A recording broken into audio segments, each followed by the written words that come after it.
Meus irmãos, queria dar continuação ao Gênesis 22, versículo 1. O porquê Deus provou Abraão? O porquê temos que passar por provações? O porquê das provações? É uma pergunta que a gente faz para Deus quando a gente está enfrentando por provas. O porquê, Deus?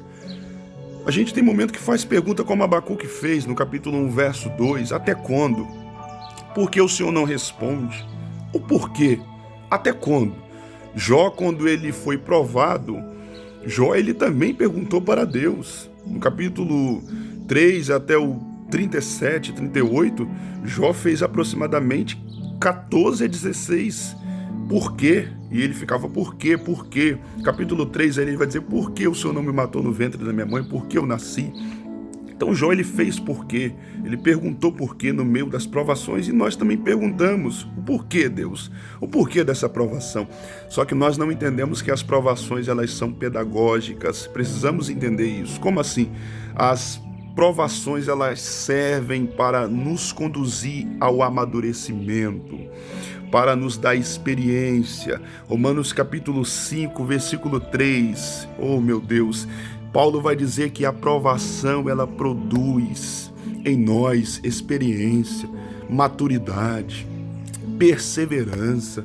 2 Coríntios capítulo 4, versículo 17, Paulo vai dizer que esta leve e momentânea tribulação está produzindo em nós um peso de glória que pesa mais do que tudo isso. Salmo 119, versículo 71, o salmista vai dizer: foi-me bom ter passado por provações, por sofrimento, para que eu viesse aprender os decretos de Deus. Entenda uma coisa, irmãos, essa provação que você está passando, essa provação que eu tenho passado, está produzindo em nós maturidade, experiência, perseverança.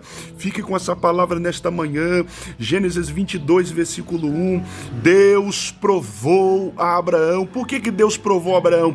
Para evidenciar a fé dele ao mundo, ao ponto de Hebreus capítulo 11, versículo 17 ao 19, o escritor aos Hebreus vai dizer que pela fé ele ofereceu Isaque, porque cria que Deus iria ressuscitar Isaque dentre os mortos. Abraão, no momento da provação, no momento da dificuldade, Abraão não revelou uma fé imatura, uma fé infantil, mas uma fé madura, uma fé guerreira. Tem pessoas que no momento da provação revelam uma fé imatura, uma fé infantil, ao ponto de abandonar o cargo, ao ponto de se trancar dentro de casa, mas ainda tem pessoas que revelam uma fé guerreira, uma fé madura. E eu quero dizer para você, meu irmão, minha irmã, nesta manhã, que você possa ter uma fé madura, uma fé guerreira, que você possa ir para cima, não abaixe a guarda, porque essa provação Deus não provou Abraão para destruí-lo, e nem está me provando, nem te provando para te destruir,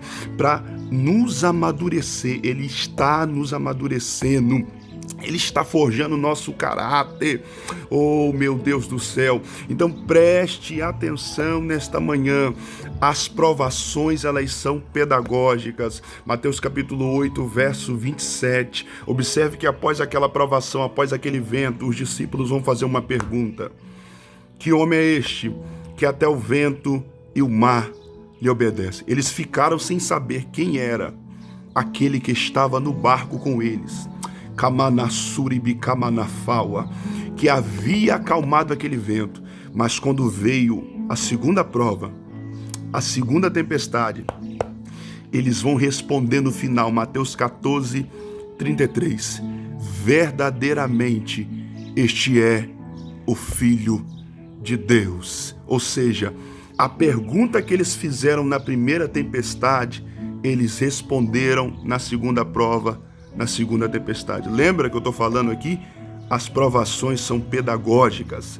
Eles conheceram que Jesus era o Filho de Deus no meio do vendaval, porque não tem como ver um Jesus andando por cima das águas se a gente não enfrentar vendavais. Observe que em Jó 42, versículo 5, antes da provação, entre aspas, ele fala: eu te conhecia só de ouvir, mas após essa luta, após as perdas, após os vendavais, a enfermidade, os meus olhos te veem. Entenda uma coisa: o caminho do sofrimento não é só para nos conduzir a um caminho de glória, mas também a um caminho de maturidade. Um soldado, a coragem dele se evidencia, é mostrada justamente no momento de luta. Fique com esta palavra nesta manhã: as provações são pedagógicas. Deus prova Abraão para mostrar ao mundo a fé deste homem que é considerado o pai da fé.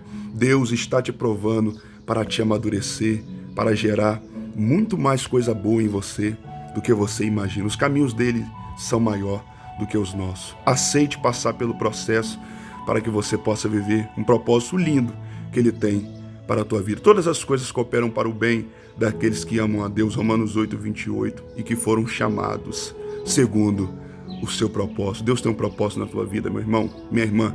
Fique com esta palavra nesta manhã. Segunda parte, Gênesis 22, versículo 1.